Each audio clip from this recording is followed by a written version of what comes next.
All right, let's dive in, shall we? Let's. Okay.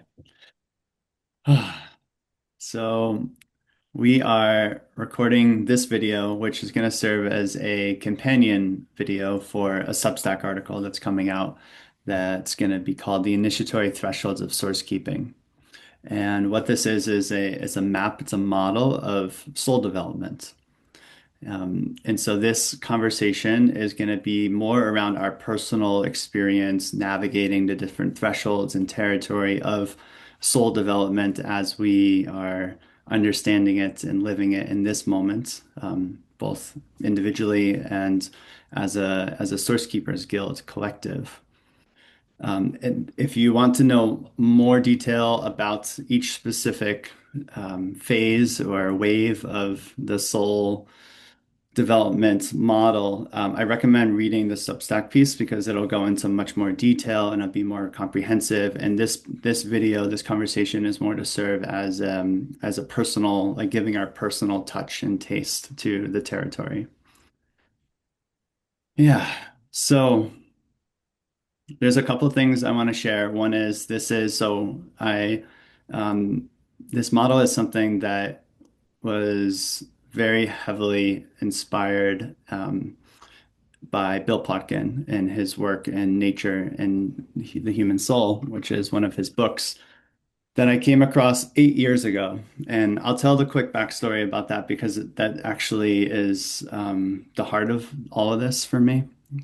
So 8 years ago, I was living in Los Angeles. I was feeling really depressed. I had an amazing job as a filmmaker. I was kicking ass, traveling all over the world. I was in a 10-year relationship with a beautiful partner. Lived in a beautiful home in Venice Beach. And inside, I just felt like there has to be something more. Like I feel like I have everything that I've ever been told that I should work for and live for. And yet I still feel, I feel this sense of this growing emptiness and this sense that like this can't be all that there is to life. So I went to see this holistic psychiatrist, and I went into the first session fully expecting to be prescribed antidepressant pills, which I was not looking forward to, but I really felt like at this point I'll just give anything a shot.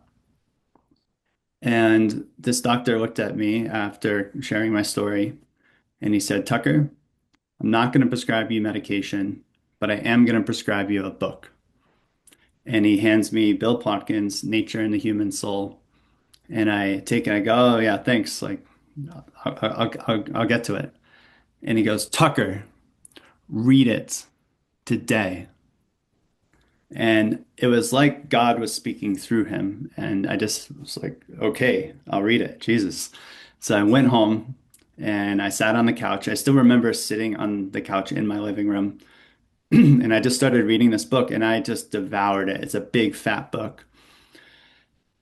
And I got to this chapter that was about Bill Plotkin calls it the wanderer in the cocoon, and we're calling it the explorer. And for the first time in my life, I realized I felt so deeply seen with what I was working through in that moment in my life.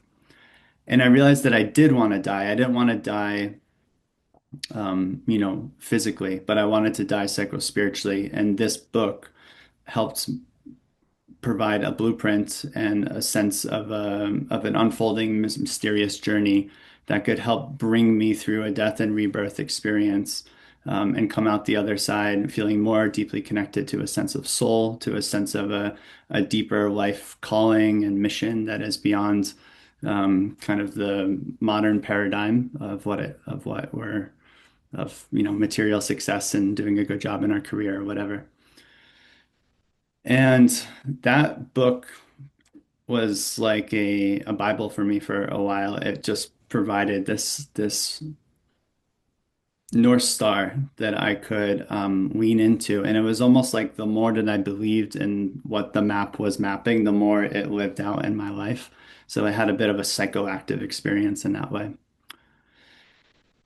Fast forward after a really powerful, beautiful couple of years, I came across integral theory. I came across the stages model of human development. I came across different awakening maps and models. And I noticed that none of these were really covering the same territory that Bill Plotkin's work was. Integral theory talks about different worldviews. Stages talks about individual ego development. And then there's different awakening states. And I felt like in this broader meta-modern network and the broader integral network, that there was something that was missing. There was some territory that I call maybe the territory of soul, the territory of soul unfoldment that wasn't being captured in any of these other maps and models. And for a while, I tried to conflate them all or synthesize them all or create some sort of meta map that made sense of like all of life could be explained by this one model. And after a lot of futile efforts at doing that, I was like, no, these maps are mapping different territory. They're different things. So what I recommend for people who read the article or who listen to this video is if you're familiar with some of these other models, please do not try to conflate like what we're going to talk about with integral or with stages or with Suzanne Kierkegaard's work.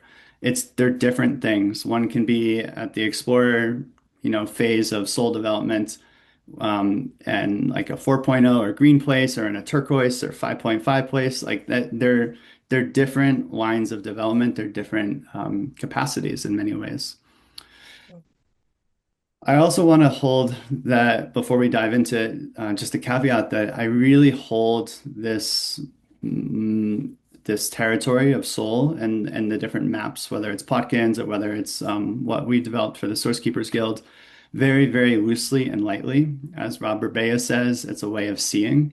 It's empty. It's a construction of the mind. It's not a Mm. universal application. I'm not saying that all 8 billion humans on planet Earth fit into this one model. I'm not saying that everyone should, buy into it or believe it to be real. I'm not claiming it to be objective reality.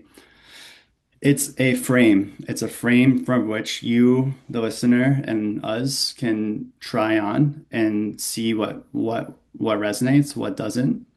Take what you like and leave the rest, as they say.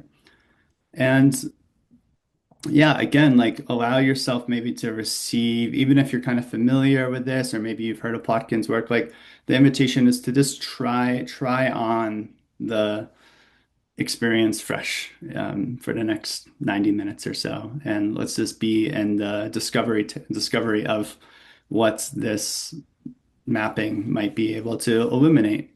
And I Mm. hope that it's of service. That is my main intention, is that, like my younger self 8 years ago, that it can be of service to those who come across it and help provide some sort of a structure for their unstructuring, if that makes sense. I just want to pause. I'm curious so the Cheryl and I have sort of co-developed this model. And then Ari and I have been working very closely on a number of other frameworks. And so I invited them both into a conversation to explore this together. And then we invited some other folks from the guild, and Sabra is here as well, who I know has very deeply lived and contemplated a lot of this territory. So the four of us are going to be in a dialogue around this that I'll be leading. And yeah, I'll just pause and see if there's any opening remarks from any of you.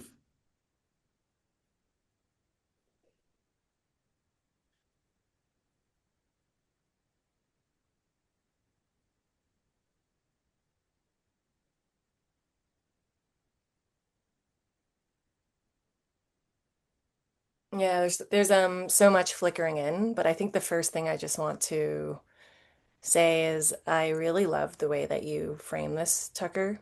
Hmm. I think there's something that feels really important about distinguishing and clarifying. Yeah, it's a depth path of development, soul work, and it has yeah, my sense is the kinds of capacities and awakenings that come through soul development are it's a fundamental part of human experience. It's how we kind of come close and deep to aliveness and the kind of corporeal beingness of a soul contract that we made to come into life together. And then I loved just, yeah, your indication of Robert Bay as well, because in the dance of aliveness with nature and deep bonds and kind of like living entanglement, there is, yeah, that way of holding it lightly, and being able to dance with it. I feel like there's a playfulness to soul that also wants to be invited in. It's both kind of like profound and reverential, but then it's also playful and kind of mischievous. So the liminality of it is really fun. And yeah, just inviting that energy in as well.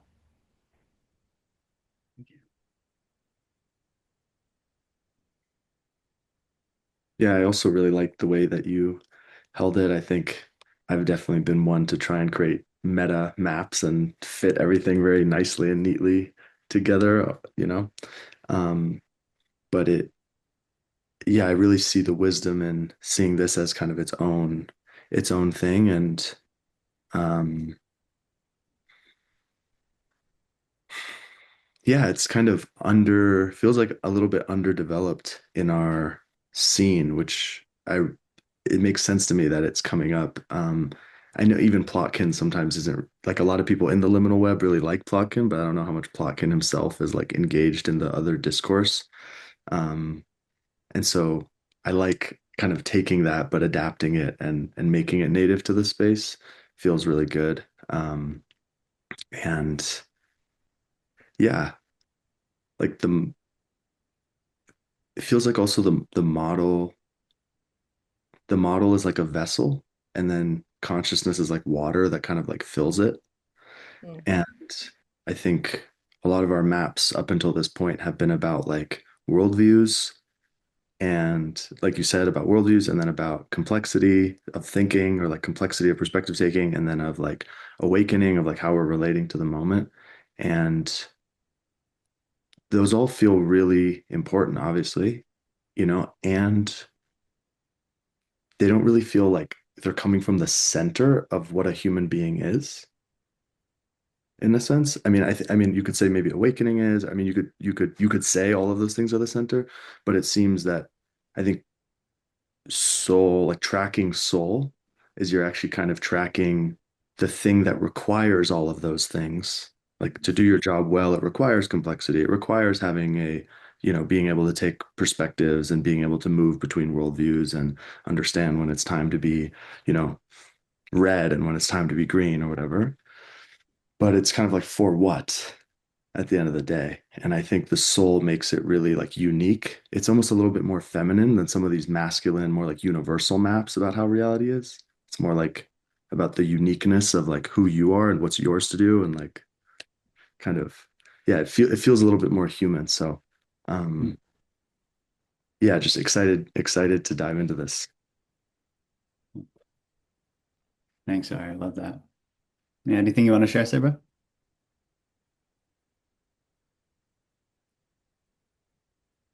Yeah, I think when we were just getting to know each other over this past year, Tucker, you heard me sharing a lot about, I was really kind of grappling with feeling around capacity and grappling with capacity and sort of like trying to understand what to do with like the gap and how to sort of like clearly see and feel capacity gaps without, yeah, in a useful, supportive way.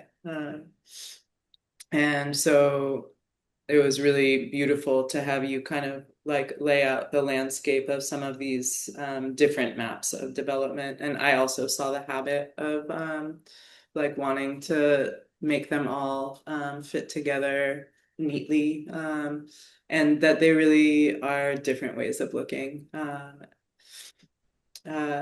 and that this one right now, really resonated with what you entered with Ari around like I want to feel in a room of adults. There is like something about this time in particular of like it's sort of time to grow up a little bit. Feeling a lot of the kind of like stunted development that our culture, sadly, the soil encourages the blocks in development. And what was also coming to mind is these meetings that I'm having along with Sam that are welcoming people, inviting people into the imaginal space around soul vow. And it's like this territory of soul development is like completely there in the room of really feeling like something is going on in the field right now where people who have achieved really successful careers that they don't resonate with. So they've like in many developmental maps done really well, are very successful, and something is knocking right now where they're like, this is not actually who I am. And like, what is my purpose in the world? And actually, I need to like, it's time to drop this and like find myself. And they're really grappling, some of them, with like how and where to do that. So it feels like exactly this territory.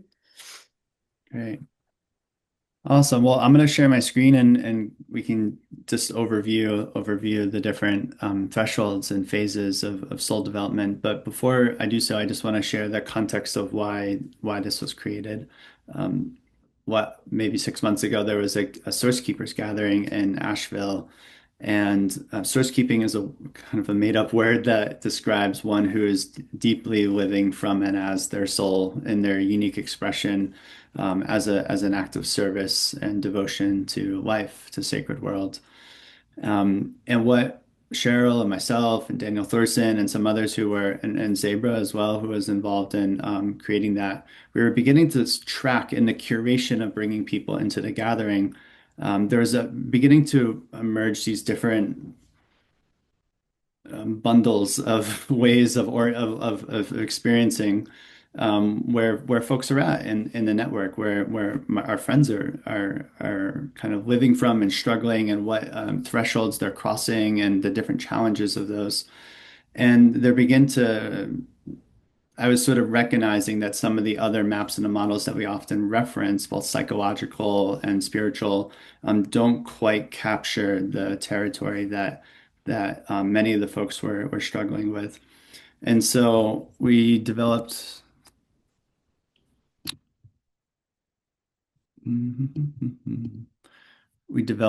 this model, and it's called the Initiatory Thresholds of Sourcekeeping, a map for soul-led becoming. And essentially, there's one, two, three, four, five, six, no, sorry, five different phases. And I like to call them waves or phases rather than stages, because to me, it's more of an unfolding, mysterious process. And actually, in my life, and we'll maybe get into some of the stories of this, there was very clear, distinct moments where there was an initiation into a different threshold. That might not be true of everyone. For some folks, maybe it's a little bit more of an amorphous kind of straddling between different different waves or expressions at the same time. And I also want to say that there's many, many different ways that we can hold something like this. For example, we could see that these are all archetypes and parts that live within us, and that there's parts of us that are, in our mastery at the same time as there's parts of us that are in our explorer sense of self. And I do think it can be useful to say like, okay, well, I can see myself in all of these or some of these. Maybe there's a place where it feels like a lot of my time and attention is being oriented towards. So there's a particular archetypal expression that is most foregrounded in my day-to-day experience right now. So we'll get into some of these, but just to briefly walk through them. The Explorer. So this is the first phase that we begin to map, but basically, Richard Rohr has this frame that I was actually revisiting yesterday. I haven't thought about it in a long time, and he calls it the first half of life and the second half of life. And the idea is that in the first half of life, we're kind of orienting more towards our towards belonging in our social group, towards our individual success and maybe our careers or our vocations, towards really individuating and becoming a sovereign, healthy psychological self. And then in the second half of life, there's normally a period of a great death that happens, whether that's a loss or whether that's a period of deep grief or whether that's a period of feeling very lost. And that we begin to go on an underworld journey that brings us into the second half of life, which is more around orienting from the depths of our authentic self, not just in a psychological sense, but on the soul level as well. The sense of the unique expression, the unique medicine, the unique being that we are that is part of the larger mosaic of wholeness that is unfolding, that is completely interconnected and interdependent as one expression of spirit. And so this territory begins at the start of quote unquote the second half of life, you could say. And the explorer is basically recognizing that soul even exists. This isn't something that we tend to talk about much in our schools or our modern education system. This way of relating to reality is sometimes people orient to soul. Soul is one of these words that means many things.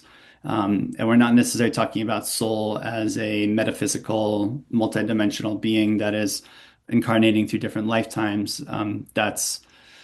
This is more about soul as the deepest heart of our expression, the unique sense of our full blossoming potential and wholeness that is fully incarnated here and now in the human experience, here and now in this moment of time, in the context that we're incarnated in. So the explorer is recognizing that way of relating exists and beginning to go on an exploration to discover who and what that is for ourself. Often that can involve a deep process of letting go of our former self. And then the crossing the threshold into the apprentice is when a vow begins to emerge, a sense of a mysterious but also a bones deep knowing of who and what we are, not as a conceptual sense of, this is my Enneagram and, like that type of thing. But it's more of a poetic song that is ours to sing. And how that plays out is still a mystery. And in the apprenticeships phase, we're essentially prototyping and practicing and creating many different art projects and experiments to come into a sense of learning to bring this unique medicine, not only to develop its capacities, but then to deliver those capacities out into the world. The artisan so this is something that Plotkin doesn't map. He actually has a phase called the artisan, but this is a different thing that is new and it's beginning to emerge, and it's perhaps the phase that we'll spend the most time on today because it most relates to what we're doing with the Source Keepers Guild. But this is essentially discovering that, the apprentice can work really, really hard on, say, the thing that they feel most clarified and called to do. Say it's creating a new educational system, maybe a new meta-modern school, for example. But then at a certain point, we recognize that in order for that school to really emerge and for that new form of education to come through and to be shared with the world, it's interdependent on so many other on basically so many other apprentices also flourishing in their capacities on healthy food systems, on like a spiritual alignment that can bring people into a coherent sense of relationality, that on a governing system that can create safety. And so we recognize that the full flourishing of what we're apprenticing to individually is completely interdependent on a cultural movement of other apprentices also flourishing and their offerings, so that a network-wide new cultural expression or consciousness can emerge. And so in the artisan phase, we're not only working on our individual soul expression, but we're creating structures and systems to help support the flourishing of the network or the culture. You could even say sacred world as a whole, and really taking more of that collective level view. Now, I just want to emphasize that it's one thing to understand that conceptually or to be like, oh yeah, that makes sense. And I think, pretty much anyone could relate to that conceptually. But what the artisan is really mapping is folks who are practically and like on a hands-on way structurally working in that territory specifically.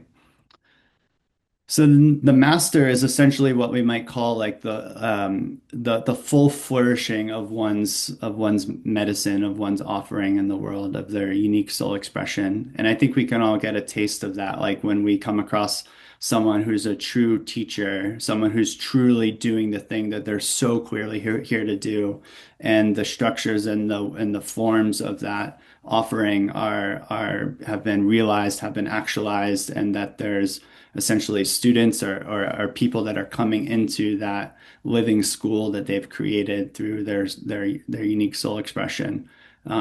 It's the full flourishing of their offering. And then at a certain point, that shift from doing into being marks the threshold into the elder phase, where there's more of a resting in the transmission of soul as a living presence. And maybe there's less forms of expression that are being created, but the more of a wisdom, counseling, and a sense of elderhood comes online. So I'm gonna pause here.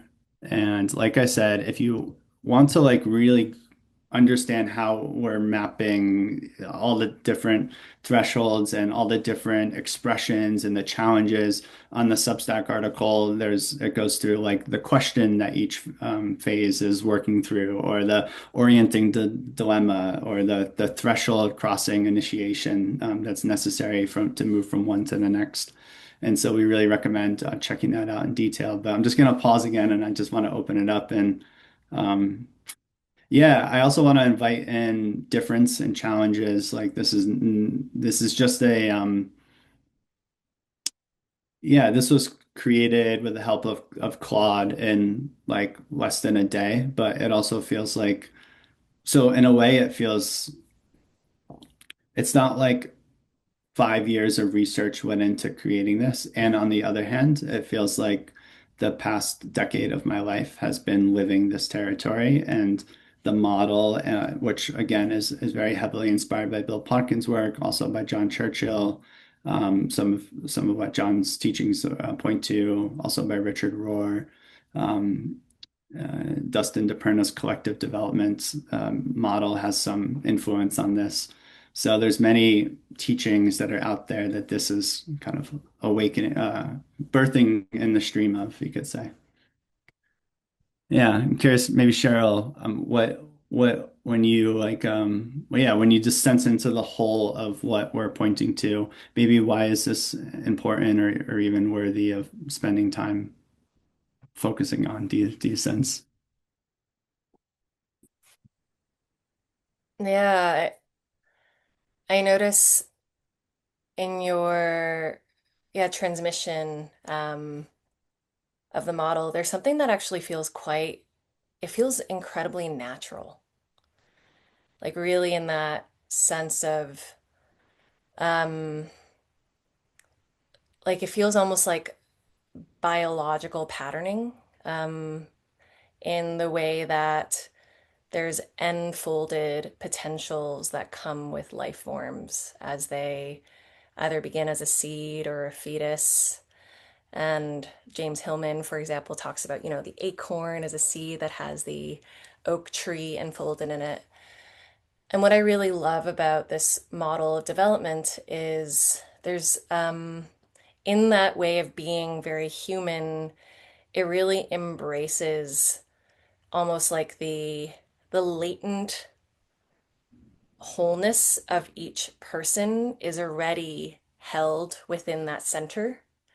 And then you kind of, as you were talking about waves, it's like you spiral and move through these undulating expressions of a whole lifespan of development.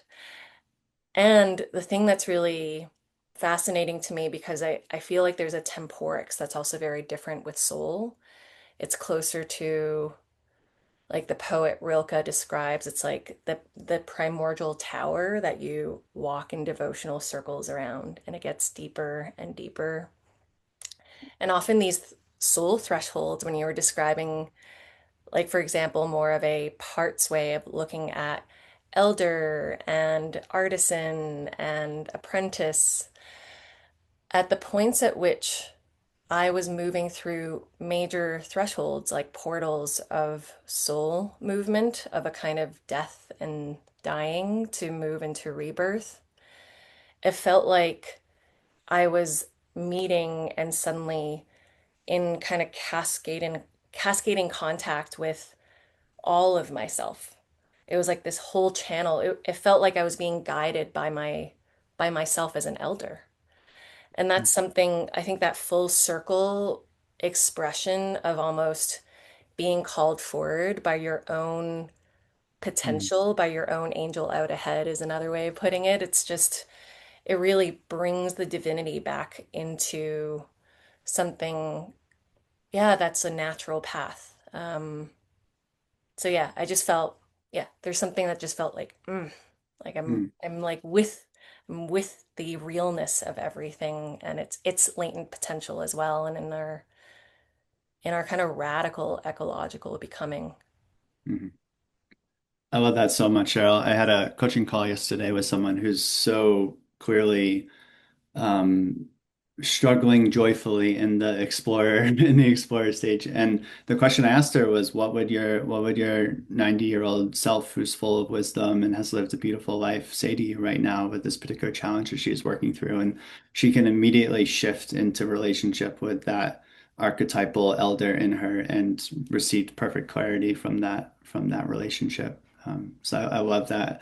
It's more of a timeless or yeah, there's a time construct awareness that you're pointing to that can be really liberating and freeing, freeing of new potentials for relating to soul, which isn't operating so much on linear time, although it is also.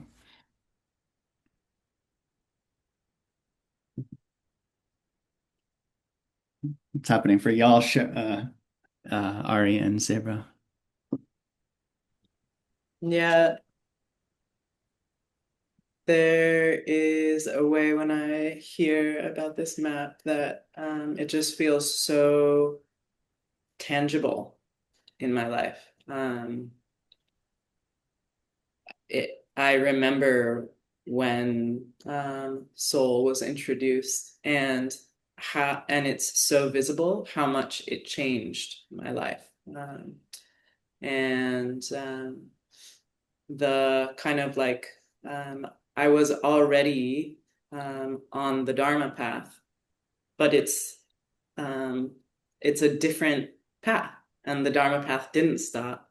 But this path, as I look back at my life, things started happening in a different way. And I was in a conversation with someone this morning who I can really feel, it was so visible during the conversation this morning, that soul hasn't really been introduced yet. Um, and yeah, like really the tenderness of feeling the struggle with kind of like lack of direction, lack of self-worth, lack of meaning in life. And when I am in a room of source keepers, this body of folks who I've been introduced to over the last couple of years, I feel I was talking about it when I saw you guys give your soul presentations, both of you. Like there was a soul recognition, something that has come alive in me and begun walking on this path that you've described. Um, can feel it in each of you, like fairly immediately upon meeting you.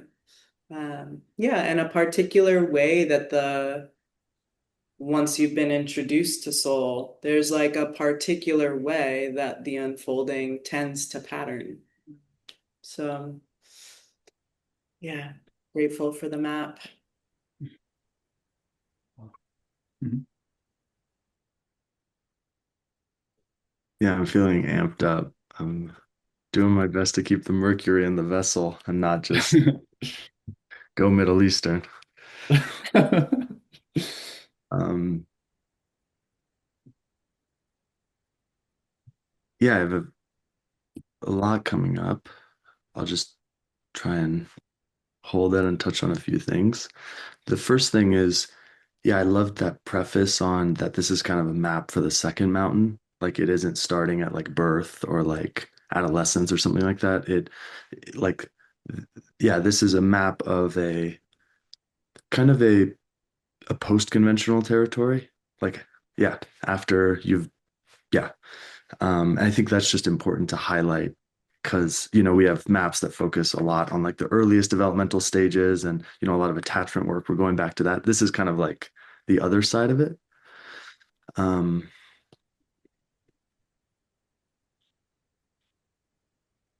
yeah, that I was kind of rubbed the right way and the wrong way by what you said about like this isn't the multi-incarnational thing. Or like that's not what we're talking about. And I know there's more nuance there, but I just thought it was an interesting note to pluck on because obviously when we talk about soul, it brings up that conversation. That's a lot of times how it's referenced. And we have that whole article, What is Soul with John and that whole conversation. But in the classic integral sense, it feels like a both and in the sense that um I was almost relieved by this idea that it's actually just Ari Nazem. Like there was a relief and like, oh, it's actually already fully here. It's like it's gonna live and die. It's not this like infinite because there's a solace that I get like when John is like the journey never stops. So like might as well be here and like show up well right now because you're not getting anywhere. Like you're never gonna be free of this thing. That's medicine. And it's medicine to be like, thank fuck I'm gonna die. Dude is gonna melt away and like we can start again. And that I am only like, yeah, you want to say something? Well, just I love what you're saying, and John has a distinction. I think you were in the room once when he shared it about this. Maybe a map more like this is around embodying soul. So it's not so much that we're saying that soul isn't incarnational. It's just that that's not quite relevant, or it doesn't really matter for the purposes of this particular model. This is more around in our one wild and precious life that is Ari Nazim. How will soul Yes. embody and incarnate in this lifetime, in this context, as a way of service to the whole? Yeah, Mm. that feels really good. Yeah, and I keep getting this kind of the acorn oak thing. I really love that, you know? Like the oak is a specific type of tree and the acorn is a specific type of seed. Like it's a metaphor and like I'm pretty sure there are places on the world where like oaks like can't grow. So in the image of the oak, you also get like ecology. You also get ancestry. Like there's a part of Ari's oak that is like probably distinctly Persian, or like distinctly Bay Area or Silicon Valley or these elements that I was kind of just born into. It feels like those are in the soul. And then there's also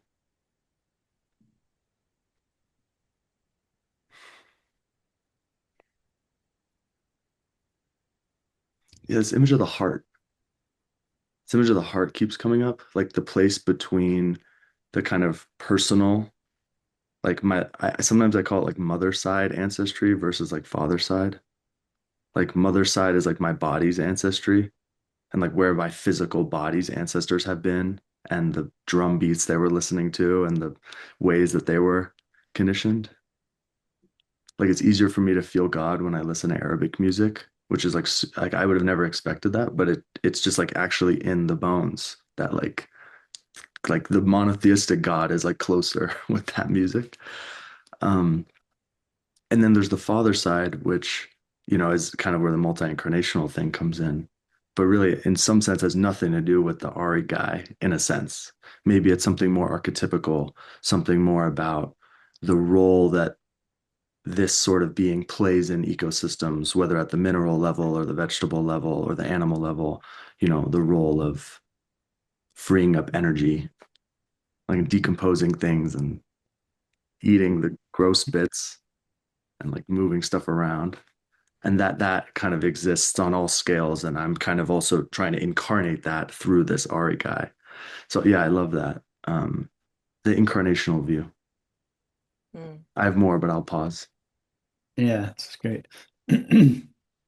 One reason why I wanted to more highlight a model like this and publish it and spend time putting it out there in the network. And there's so much information that's out there. Like go on Substack, for example, and there's hundreds of articles a day that are all, really interesting. And so I'm cautious around not wanting to just like I really want to put stuff out that I hope is of value. Um, and one of the things that I see in our network, maybe a shadow in our network, you could say, is that a lot of us feel quite tapped into soul on an imaginal level. And so it's a sense of like, for me, I'll make fun of myself for a minute. It's like, oh, I see this village and it's so beautiful and there's all these people and everyone is and that's great. That's a real capacity that has real value, even in its imaginal even if it just stays imaginal, so to speak, that Mm. is still, yeah, can be really beautiful.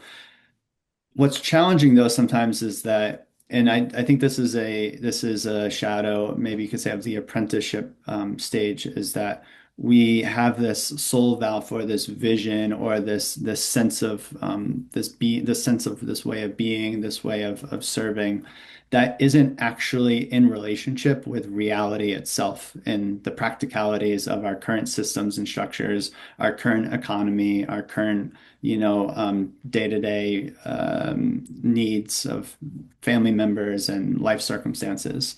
And so there's this gap that gets created where apprentices often are like apprenticing to this imaginal sense of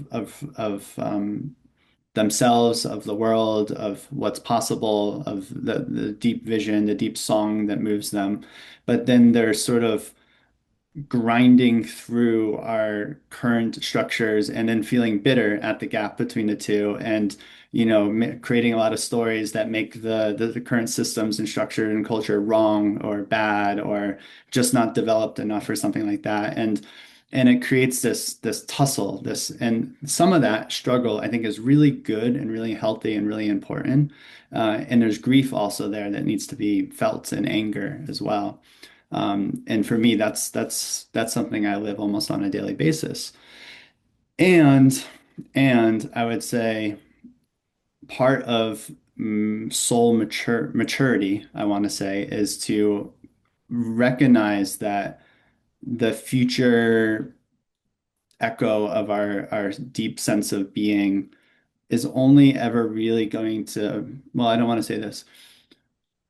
There's a practicality in how you bring that into the current reality, the systems and the structures, the here and now, the practicalities of your limited capacity as a human, and basically incarnate soul into culture here and now, and also hold and maintain relationship with the imaginal expression of it as a potentially a magnetizing force that can help an evolutionary process that's way beyond the scope of our individual, capacity and power, but is maybe just a living prayer that we can breathe into and trust a more intelligent mystery is guiding that process, or not. But even in living into it as a possibility, I think that it does something to our sense of meaning and wholeness. Yeah, I want to say when I say something like that, there's a lot of other perspectives I could hold. I could deconstruct my own thing of what I'm saying, and I just want to name that like this is just different ways of relating, and so I just put that out there.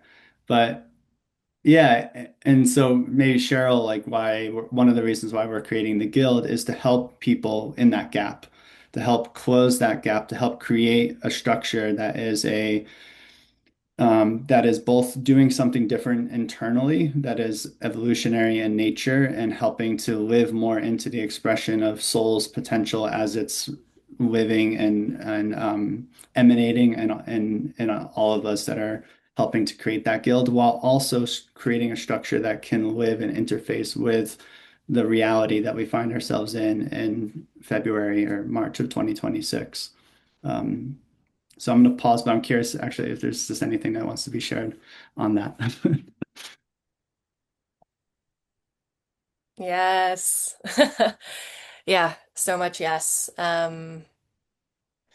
Yeah, I feel like that is the quality of adulting. It's something like taking it's really claiming responsibility for your unique co-authorship and co-stewardship and co-creation of reality. So not simply Um, I think in apprenticing, it is really important to have a beginner mind. And I think when that second life is born, like, and there's this like soul-led almost awakening that happens, everything feels actually very tender and sensitive and raw because you're relating with reality suddenly so differently. Like you're feeling it through soul and suddenly, like for me, my experience was I couldn't really abstract away that I think the way that I had been enculturated to do before, suddenly the abstractions that kept me distant, for example, from, yeah, the struggles of another close person to me or somewhere else on the other side of a planet or like like the Amazon actually kind of like beginning to deteriorate. And there's like a kind of overwhelming felt sense of deep intimacy with everything. And I think I also just want to say that part of the exploration and apprenticing phase is just knowing how to deal with all of that input all of a sudden. And in the descriptions that you described of those first waves, it's like sudden bursts of grief, just being like, oh my God, like the overwhelming beauty of like just this being that's right in front of me. This is how is this possible? It's miraculous. And then suddenly like looking at the news and being like, oh, that's not just a picture on the screen anymore. These are living beings that I'm in connection with on this planet that are being bombed and being like, how do I actually let that live in my body? Because we are one and the same. And I feel like there is, I don't actually see imaginal sensing as, um, I think it's sometimes easy to have, um, yeah, like the enchantedness of imaginal sensing as something that is almost like fantasy. It's like going elsewhere, to this other potential utopian world, where dragons talk to you. And yeah, there's like, I think it's actually something more like, oh no, it's actually all right here. The dragon is talking to me through my friend. It's like, and through this moment. So I think I just want to really almost root everything that is the imaginal to the living like fascia of reality. It's just, it's all right here. And then I do feel like the false binary that starts to happen is when it's too painful to be with aspects of reality. And then actually the imaginal becomes an escape. And it's like, oh, well, now I'm going to, because I'm too sensitive to the world, I'm going to become like, it's like, I'm going to retreat. I'm going to become like I'm speaking this from a part that so longs for this. It's like, I just want to retreat into a forest and wake up and listen to the sounds of the birds every day. And actually, I don't want to have to interact with reality because it's too much. There's a lot of me that actually wants to reject and not include something that feels really painful. So some of what you're describing when you're descri yeah, like the shadow of our community is like for me, it's also about developing metabolic resilience. And and some of that takes time, and some of that is also about a willingness to enter the alchemy of what it actually is to be intimate with reality and through soul. And then some of it is also continually through, yeah, connection with other souls and larger bodies, then be able to include more of what you can't hold alone. So there is actually, in that sense, I consider it like soul strategy. It's like I'm here with all of you because we're friends and you're awesome, but it's also like, oh, I can't actually hold and really kind of like metabolically be with how muchness is here without your bodies and souls being present with me, cohering into a field that then can allow potential to actualize, to birth into reality, to birth. So I think I'm saying all this to say that birthing a reality, create world building, that is what becoming an adult is. Like you're creating reality. Um, yeah, and it's a different skill set. It's a different kind of mastery that we now have to step into. Fuck yeah. That was awesome.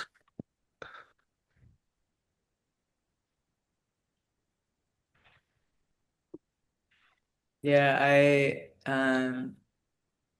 really resonate with the having grappled with that shadow. I really feel like I was born into like so many different cultural arenas that are kind of like marginal and against the stream. And I love them all. I honor them all. They're so beautiful. But all of them kind of carry that identity and that shadow. And um, have really felt the kind of like valuing the questioning convention, in conventional culture, and the real pain of feeling that kind of like Selkie archetype, like I'm not from here, I'm not of here, I don't know how to live here. And how painful it is, so painful. And the separation and yeah, like difficulty belonging. And I've actually really felt the path of soul, almost like that really tracks at the beginning of soul. Like the soul space is another culture that can sort of like be different than not conventional. But that in the maturation of soul and starting to walk this path, it almost like has begun to weave me back in. That there is something about the path of soul uh, that is like brought me to my love of the world and my like dedication and devotion to the world, and that kind of like I do belong here. Uh, I'm not. I don't want to escape, reject the world, and escape somewhere else. Like I love it and want to find like what is mine to offer here. So in some ways it has really, yeah, and I think the guild particularly is this kind of like, and it's been really important to find other souls like myself, that space of affinity, and towards like banding together in like its efficiency, as you were naming the strategy, and like the guild really feeling like it's about action. Yeah, which feels unique and kind of the next step. Hmm. Hmm.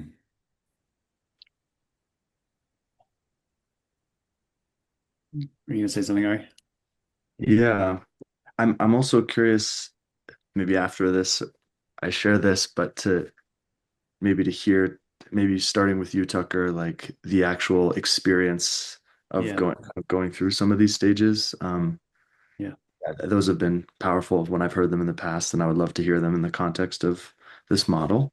Um, so much like amazing feelings and yeah, very much resonating with everything that's being shared. Yeah, this question of incarnation is like really like red hot for me. This idea of like, and it's actually something Tucker, you've in just our relationship are like kind of adamant about in a way that has been really helpful for me of like sacred world is now, like the village is now, like all these things that I'm putting away in the future of, oh, we're going to work to this thing and let's be strategic. It's like it's it can literally only be happening now. Like this call is the village in the way that we can hold it right now with the systems that we have and the capacity that we have. This is our village right now. And anyone who's watching this is like coming in, you know, listening around the fire while we're chopping it up. Um, there's something like I just wanna like like Gaia is talking to me, like Mother Earth is talking to me, and she's saying like scar tissue serves a purpose, kidney stones serve a purpose, vomit serves a purpose. What that means is like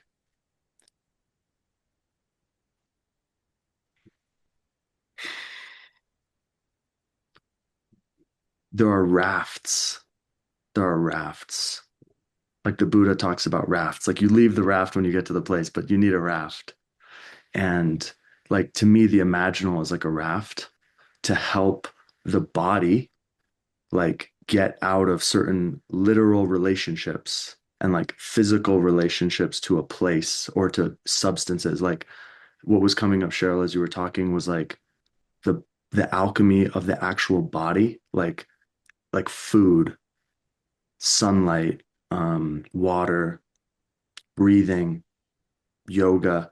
What I mean to say is like to run Soul, like to run software program soul.exe, like you need certain hardware in the computer, right? Like it's actually really hard to hold this fucking thing that like is just yours. Other people don't know what the fuck you're talking about. It has not incarnated. Like you feel like it's the most precious and tender thing that has been at the center of your whole body for your entire life, and you've like never actually touched it seriously, and so it's behind all this conditioning that you've put on top of it, and it's like waiting to come to the surface. Like I feel like in the explorer stage, I'm specifically kind of talking about that stage, like you need an imaginal vision of like something better to like be like fuck this relationship, fuck this place, like fuck this thing that I've been doing, like I need this other thing. And like that polarity of like what I want is so different than this actually like gets you up in a different way and allows you to say like fuck this job, or like things that would be really hard to say if you were coming from a different, from like a really now based orientation. You would almost be too passive and be like, no, but my boss is the guru, and how can, and it's like, no, motherfucker, you cannot express your in that job. Like you cannot express your soul if you're not going on a walk, or if you're not eating the right food, or if you're not like moving, like if your body isn't in alignment with the planet and health, fucking soul is going to get stopped because your brain isn't going to be able to hold soul. Like cuz soul is a more intensive program to run on your body. Like, and so I feel like those, yeah, that stage is like really important. And then it needs to die. Like that's why it's so like beautifully ecologically. And then the imaginal needs to become your friend again. But it's a different friend maybe than it was. It's a friend who can actually speak for the dragon and who isn't, you know, like a friend who's also tapped in. And then you can actually surrender again to the community, and you can surrender again to some of these structures because everyone's kind of at a level where the energy is actually coming through them and moving. Um, so yeah, that's what I meant with like the vomit or the scab or whatever. It's like, yeah, you don't want to hang on to it forever, but it serves a purpose, transitory purpose. And the beauty of that, like how the psyche like knows to do that. of like we need a vision to like get us out of here is like pretty stunning. Yeah. Uh, that was coming through. Hmm. Well said, Ari. Man, it's beautiful.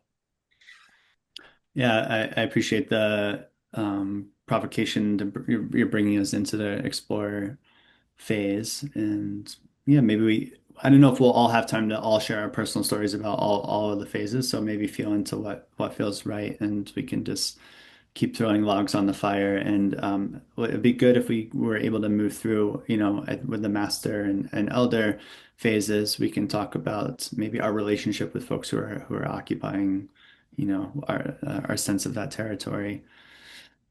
Um,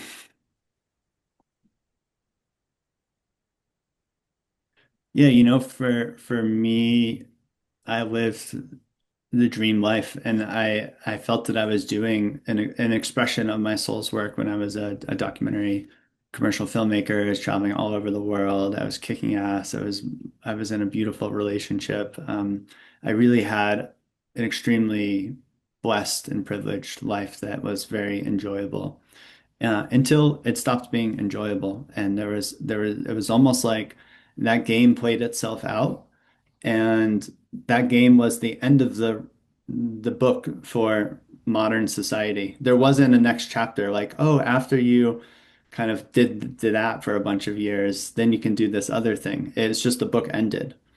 The book of my education ended, and there was no sequel until I was handed this book um, by the doctor. And what I recognized was there's a whole other depth to live from and live as. Now, that's creating that polarity that you were talking about. And that polarity was really healthy. Now, when I look back, even I think at the time, I didn't see it as like a real polarity in the sense that, there's like ego and soul and they're completely separate and like, there's this huge gap between them.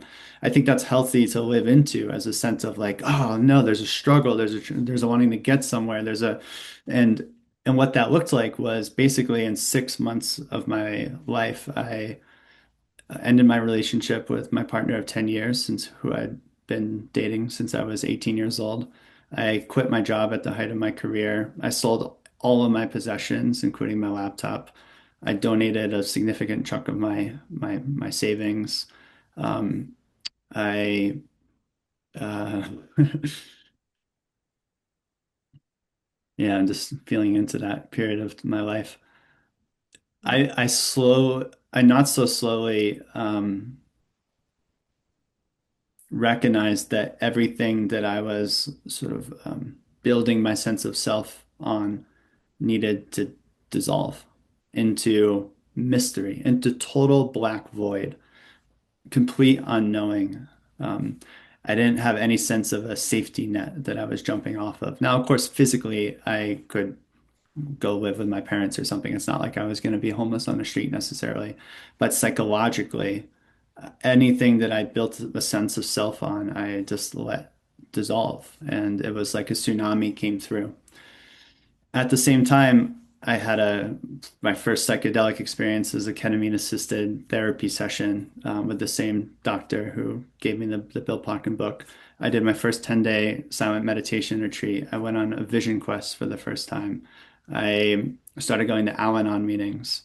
And it was like as everything was falling away, there were all these new ways of relating to reality that I had no contact with previously in my life that were beginning to come in. And each of them had a slightly different tale that they were telling.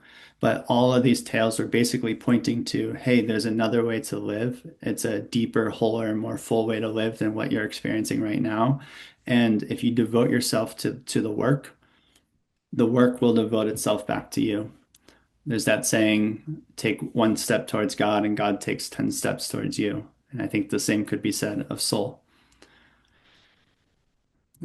And basically, yeah, it's interesting because I didn't have any visions of what my life would look like. I wasn't resting on any visions other than a bones deep knowing that there's something worthy of struggling towards. And I didn't have a direction even. It was like being spun around in the complete dark and then being told to walk towards walk in the direction that you're supposed to walk. And I'm like, how the fuck do I do that? That's it. There's like what? But basically, when I got out of the mind as much as I could, my feet started walking and the wind started blowing in a certain direction. And I heard a whisper from another direction. And it was like all of a sudden, the right things just started falling into place. And there was a bit of a sense of trust that began to come online. It was like, oh, that's interesting. I took that risk and did that really hard thing. And then an hour later, this other really amazing thing happened. And like that kind of reminds me of when that happened a few days ago. But that's breaking my whole conception of reality because I thought that I had to kind of control and micromanage everything. Otherwise, reality would, keep knocking me down. And so then there was like, that's, what's happening over here? And slowly through spirituality, through psychedelic experiences, through soul explorations, through psychological healing, through just finding new friends and relationships that were orienting from a different place and were kind of emanating this possibility for myself. It was like this faith began to come online that was totally mysterious and in a way agnostic in the sense that I didn't know how to make sense of it, but I could feel it and begin to relax a little bit into it. And it was like my individual body mind structure being that was so tight and scared could just soften just a little bit. Oh, I'll just pause. That's kind of the first, maybe the first third of my explorer explorer experience. Hmm.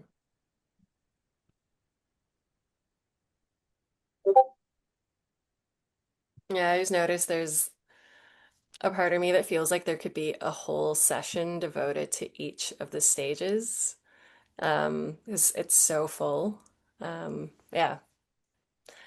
I'm even, Tucker, with so much of what you've shared, sometimes with soul, like I hunger for even, it's like every detail that you're sharing, every moment, like I'm like, oh, like, and what book was on the table and what did it smell like and who was the person and what's like what do they feel like when you touch them? Like it's yeah, there's so much cosmos that just starts to kind of palpate through. Yeah, and then it might also be, I think I just want to own that so much of what I speak from is also my own unique blueprint and kind of like makeup of tissues that then soul that is the unique center of this body, but is also somehow connected to, they call it world soul, anima mundi, whatever it is. It's just like, yeah, it's hard not to feel, yeah, it's like where maybe I just want to say it before I talk about the personal, which is a lot of my own journey has been being careful about who is me, who is I, and what is the personal and what is like the we and the it. And it's still actually hard to sometimes like feel the threads because they're all woven in together. Um, but yeah, my own journey of coming into a soul awakening, it almost like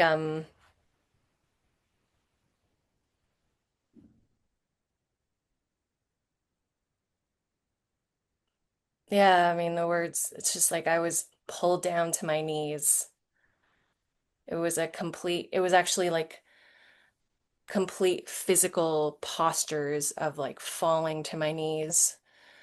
I think the first time it was in 2014 and I was on a fun vacation to Japan and yeah, I spent the last 2 weeks of it exploring on my own, going to Kyoto and Hiroshima. And I remember I met a friend at a hostel and we were going to Hiroshima and going to the museum and it felt kind of like, oh, we're going to see the site.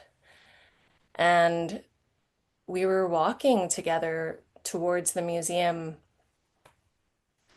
And I remember we were mid-conversation and the like I can only talk about it now in recollection, but the experience it was that the gravity of the earth just pulled me down with a tremendous weight. And the moment my knees touched the ground, I was feeling actually the center. It was almost like the land and also center of Hiroshima, like that place just move through. And yeah, it was 2014 and I was just wailing in the middle of this park, like almost like screaming, because I was feeling pain, like I was feeling whatever was there. Like I couldn't. And I remember it was almost like it was a fugue state. Like it happened and it went through me for 10 minutes maybe. And the person I was with was just kind of stunned and sitting next to me and kind of like he had his hand on my shoulder, but it was just like a movement. Um, and I could feel it was Mother Earth. It was like something like it was kind of like wake the fuck up, kind of like this moment of, and I will make it tear through you as well. I will shatter you.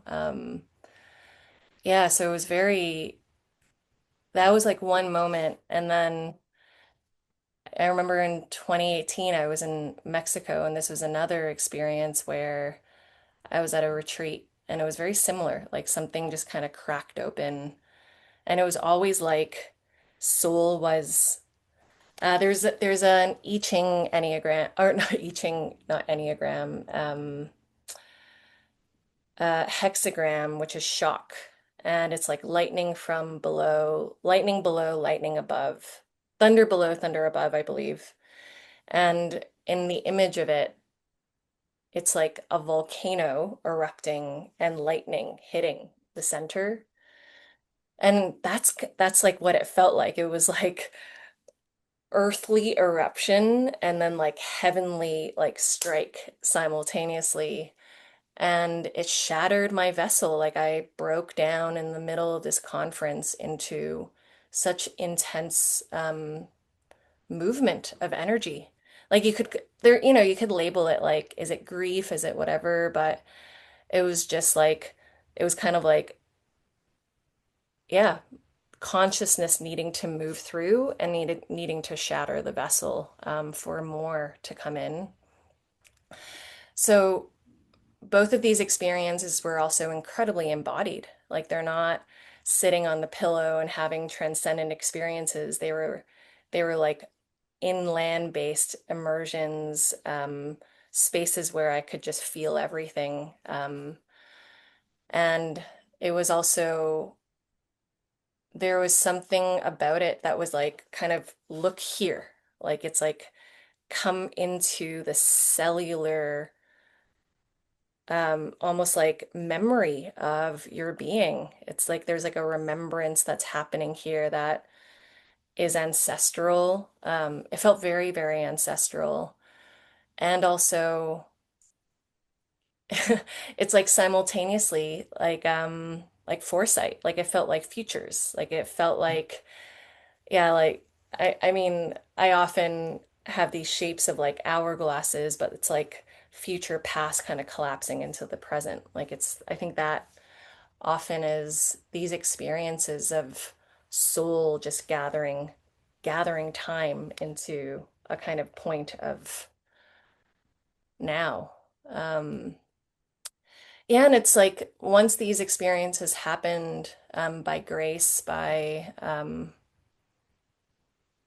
yeah, it feels like an earthquake. It's a natural cause. I wasn't really asking for it, but I was available. And then each crack was just an opening. It was like, okay, then what do I do with this? How do I work with so much energy erupting through? Because I need to be in right relationship with how much is pouring through me. Like, how do I relate with normalcy when this is happening? And yeah, I think I ended up, but my sense is in very healthy cultures, there would be an elder who would see me and then would say, okay, it's time. Like, let's move you through an apprenticeship. Let's like take you through these initiations. Let's take you out into a forest and let you kind of like fast for several days to really be with this. But my version of it was really needing to go online and figure out how to, yeah, I found, I mean, I actually, it was in 2020. It was during the pandemic. My home became basically a monastery. And I was like, well, I can't do anything. So, yeah, it became a portal to just like apprenticeship. That was my apprenticeship. I was learning a lot from, yeah, especially around soul work. It was like Rob Bea, finding his soul-making dharma. Zach Stein with his metapsychology, Bio Akomolafe with like this kind of like befriending the monstrous and underworlding. Like there were just a lot of I was realizing that there were lineages that I could actually connect to and weave with, and I had to bow as a learner and really but also kind of be a millennial and like I was like, oh, I have to weave together. I have to kind of be, I think that's meta modern too. It's like, how do I create a soul-led curriculum for myself to actually metabolize this? Like, yeah, and how do I find my own teachers, and friends to create the school that should have existed? Yeah, maybe I'll stop here. Mm.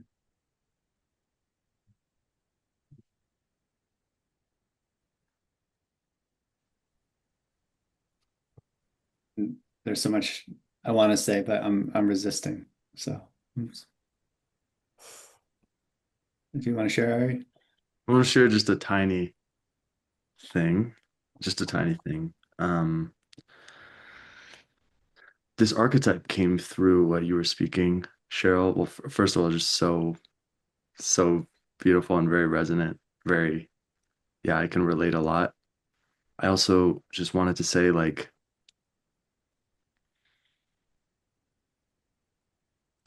yeah, just one sentence on it, but time cycles, like the Kala chakra and the larger cycles, like all my stuff was happening in 2020 as well. 2020 for me was the catalyst into the Explorer.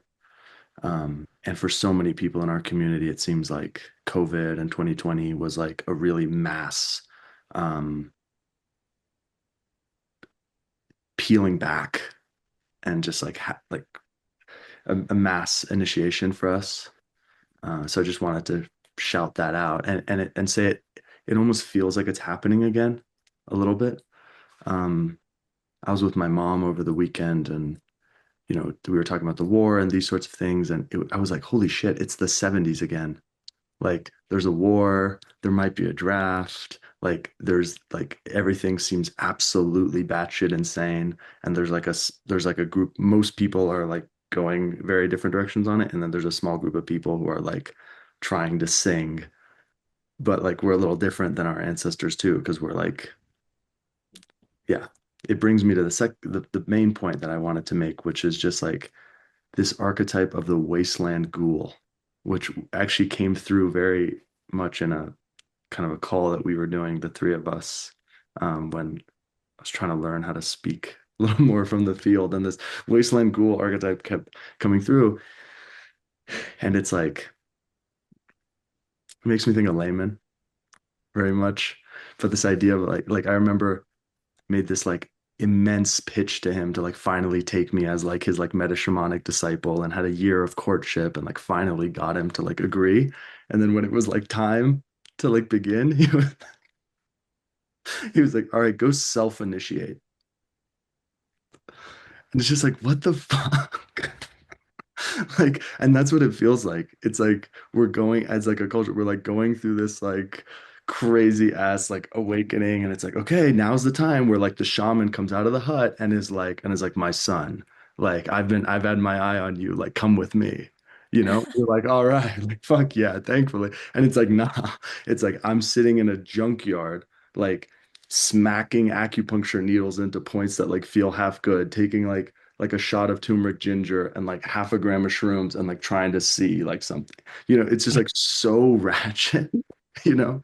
Like it's so ratchet. It's like making fucking I don't know why I always think of the acupuncture needles, but it's like I think it's something that's so elegant and like requires so much like skill and like lineage. And I've had these visions that like if we had soldiers, which I don't know if we will, but if we had soldiers, like they'd be like taking cover and be like popping open like a can of nails and being like and just being like, all right, I need like liver 3, like stomach 4, like and just like going in like it's just it's like it's so like vulture-y. It's I feel so like there's a, yeah. can I share on that, Ari? Yeah. I feel like there's a great intelligence to that though, because we then have the capacity to relate to others who don't have those systems and structures in their own lives to kind of go through that ideal, village ancestrally held vision that I think we all have for hopefully our children or grandchildren. And so by being forced to hodgepodge my transformational experience and just kind of figure it out through pure intuition and luck and grace and the guidance of some really amazing wisdom that kind of came at the perfect time, it's almost like something interesting for me happened in that is that I was like, okay, yeah, this is sort of a ratchet experience to use your words, but there's Yeah. something that's deeper and more boundless that is holding that is that has an intelligence and a wisdom that transcends even like our structures and systems and our elders and all that. And like life itself is trustworthy, not just our elders are trustworthy. And there's some grace in that experience, even at the same time on a relative level, it feels totally fucked up. Yeah, this is I think the difference. This is the pre-trans on Village is like there's a naivete of saying, "Oh, we're going to go back to the village and the elders are going to have the answers and like our children are going to grow up in a place where they will have the initiatory experience perfectly curated and will tie the most beautiful robe on them that was hand woven by their aunties."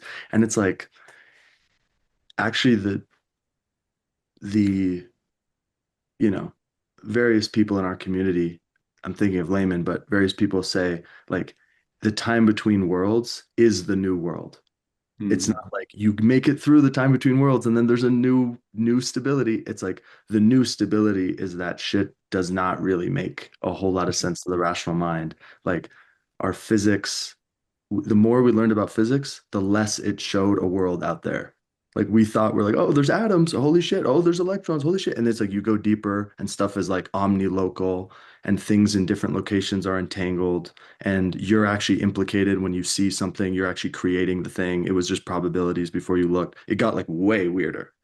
And that's happening in like every domain.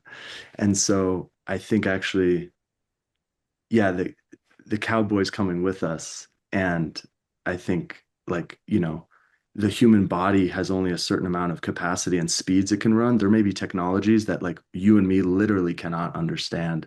And but like our kids will because it's like intuitive to them or native to them or already we're seeing these huge discrepancies just even in 10 years, 20 years, generational gaps.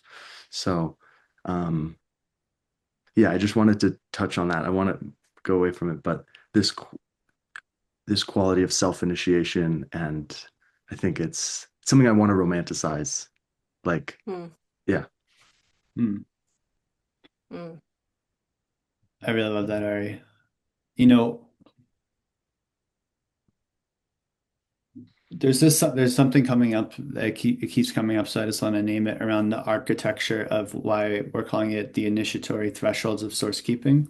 And those words are very deliberate. First of all, initiation, in a sense, is the way that I'm holding it is it's a one-way crossing, meaning the explorer isn't just like a dark night of the soul where you kind of, were depressed for a while, you got some therapy, and then you go back to your job and like life kind of just keeps going on. It's like, no, we're not talking about that. This is basically it's a death. Your whole life dies while you're still alive.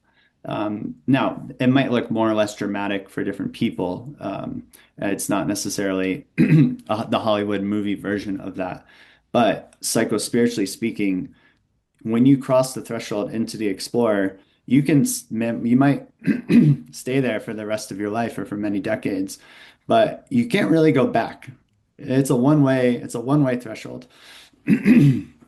Excuse me. And when you get to the end of the Explorer, not that it ever ends, it kind of lives on as a part of us, but when that phase feels like it reaches a culmination, there's a one-way threshold into soul, which is the marks the beginning of the apprentice phase beginning to really blossom and flower.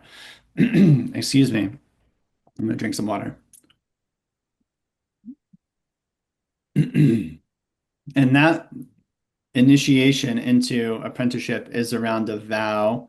Now, you might not use the word vow, you might relate to it differently, but we're just calling it vow. It's a sacred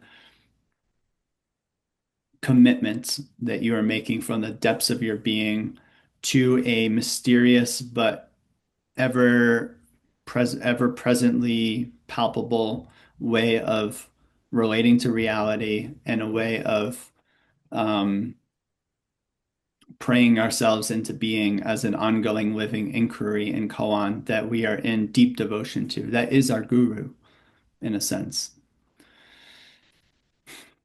Now, you might have a teacher guru, you might like it's not to negate, it's not to say that's the one and only guru, and it's not to say that you even use that framing at all, but experientially, there's a feeling of after this likely years, sometimes maybe even decades of deep unraveling and being in the mystery, being in the darkness, being in the not knowing, being in the letting go, being in the getting these glimpses, getting these little peak experiences of soul, getting these flashes of what's possible, and then having it go away, and then being in the grief, and then being in the heartbreaking open. There's a moment. This is the proclamation that I am suggesting is that there can be a moment in which there's a sense of grace that unfolds that where a knowing comes through that is clearer than the other knowings. It's not just like another whisper. It's more of a it's more of a it's more like a reboot to your whole system that wakes up into a new reality that is still totally fucking mysterious. It's not like, oh, I have perfect clarity now. I'm gonna go create this thing. I mean, maybe that happens for some. It's like a full download in one moment, but for I think most people, it's more of a it's more of like you wake up in a new reality in a moment or in a series of moments that unfold, and then there's a sense of how the fuck do I make sense of this? How the fuck do I live this? How like this is impossibly too large or mysterious or confusing or disorienting to possibly embody and incarnate into the world. And we kind of have to face all of those limiting beliefs that live not just in the mind, but like in the tissue of our being. Yeah. Mm, Um, yeah, I can, mm, let's see, do I want to share about?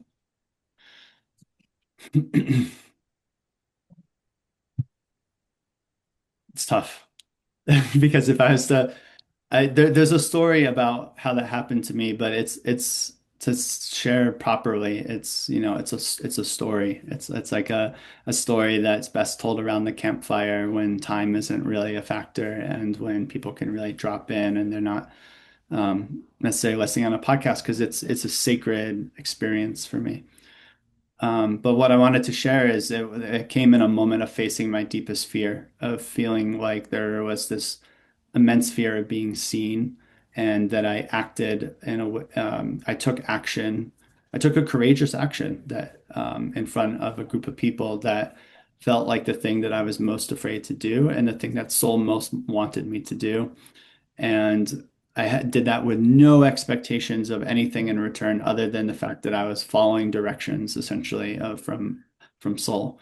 And what emerged from that was this mysterious mythopoetic identity that rattled through my being that I completely tried to deconstruct or not deconstruct, but like dissolve or die or like move away. And um a series of synchronicities essentially played out in the next 24 hours that tattooed that onto my being, onto my identity, and brought me into an encounter with something that I couldn't ignore. It wasn't something I could, it was indestructible on some level.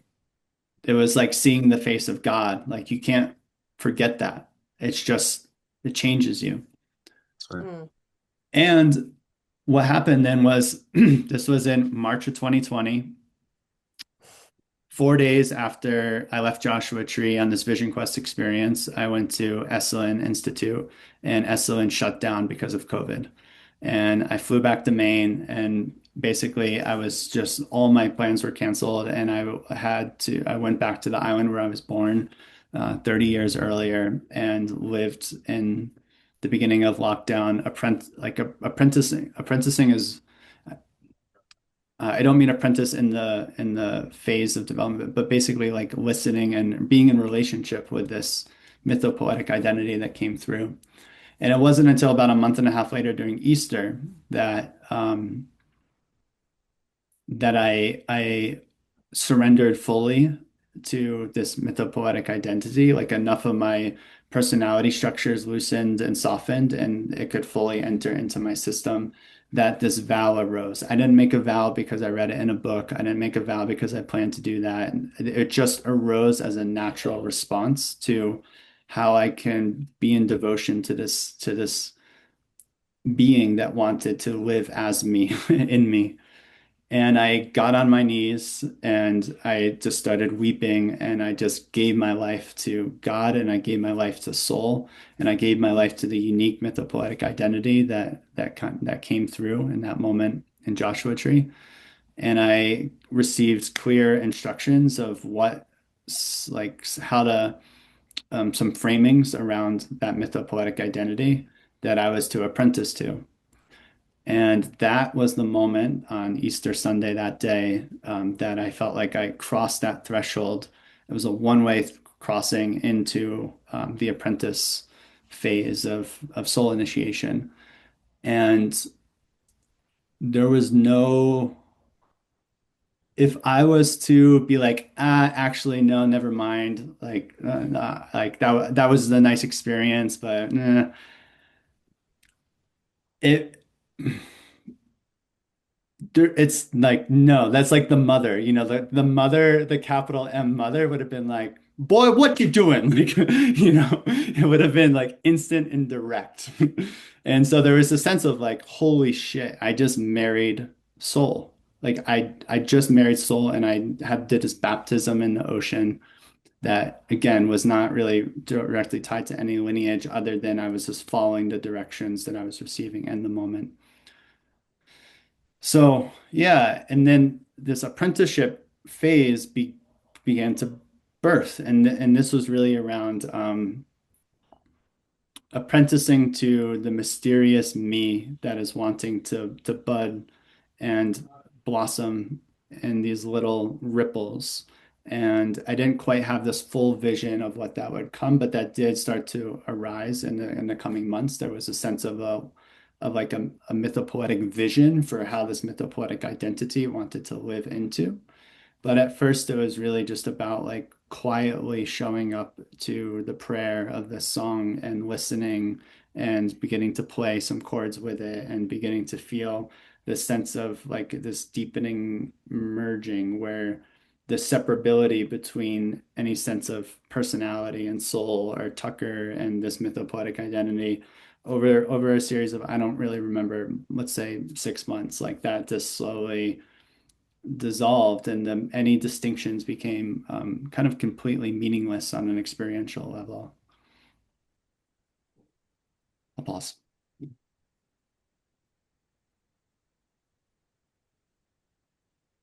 Yeah, I think I just want to say that I hope I've been saying this enough, and in case it's not, that I don't operate from the view that my personal experience with all this is the blueprint for how this is supposed to unfold for other people. I fucking hope it unfolds differently for folks, like that makes a way more interesting collective story when we all have our different tales and our different ways of relating. And maybe some people have like oriented from a place to soul, but didn't go through any of this vow initiation type stuff. Like, great, fantastic. I'm not meaning to project this structure onto all beings. I'm just sharing my story. Mm.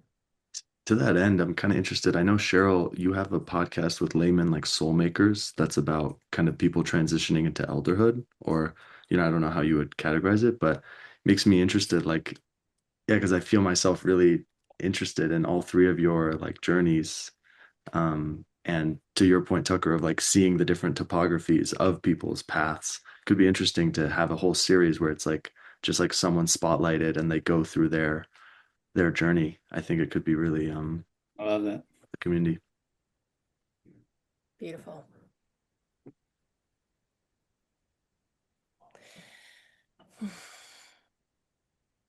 Okay, Sabra. Yeah, there is something about I spent 6 years at a meditation center, and it was halfway through that I found Robert Bea, and was kind of introduced to soul and the soul path. And um, there was a big distinction that happened for me then around this kind of like I was well on the Dharma path, but started to understand that it is mostly focused on ascent, and this kind of like transcending the world. And that once I started deepening into his work and teachings and soulmaking, and then came to Portland and started doing medicine work and encountered Bill Plotkin, that I really recognized I particularly, in my healing and awakening path, needed the balance between the ascent and the descent. For me, the soul path uh, has more of a down and in, and that it's a beautiful balance, the kind of integrating those. And what I hear you pointing to with kind of 2020 and maybe now is that like technology has done something with our collective field, where yeah, like these underworld journeys have been a big part, like learning how to navigate these underworld journeys that just arise. And there's like a whole different way of relating to suffering, and like an expertise, like learning how to like say yes to the underworld journey. And so there's something that I feel like some next level for us inhabiting this world of like navigating those underworld journeys as a collective. That it does feel like for the second time in recent history, we're really being kind of like called in, and like, can we kind of like say yes to this together? Mm. Beautiful. Yeah. Mm.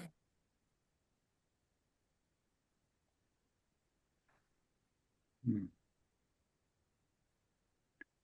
I'm curious about for any of the three of you. And by the way, I share more about this particular story of this threshold crossing in a Substack called A Vow to Soul, if anyone wants to read it. So But good. yeah, sorry. It's an excellent, yeah. I just want to encourage anyone who's listening to read it. It's, yeah. Thanks.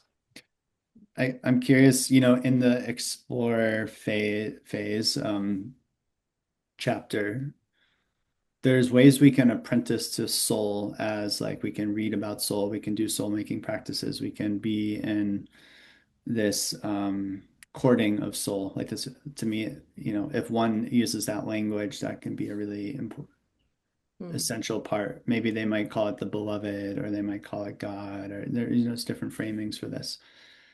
Um, But yeah, I'm curious to hear for those on the call when there was a sort of a budding of the particularities of the unique soul expression that you've come to see and feel and experience as your own, and how that lived or lives in you, whether it's a name or a sound or a felt sense.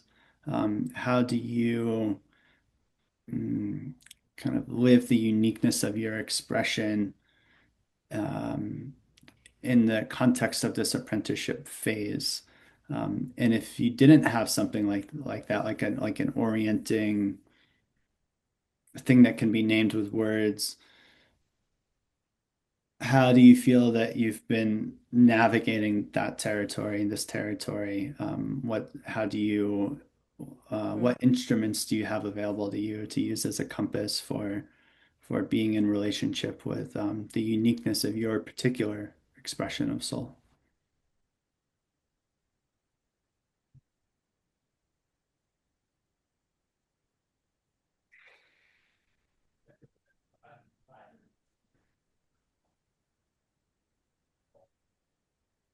Yeah, I feel like this is really metabolizing right now in my life, like over this past 6 months and year. It's quite actively happening, this process that you're talking about. Um,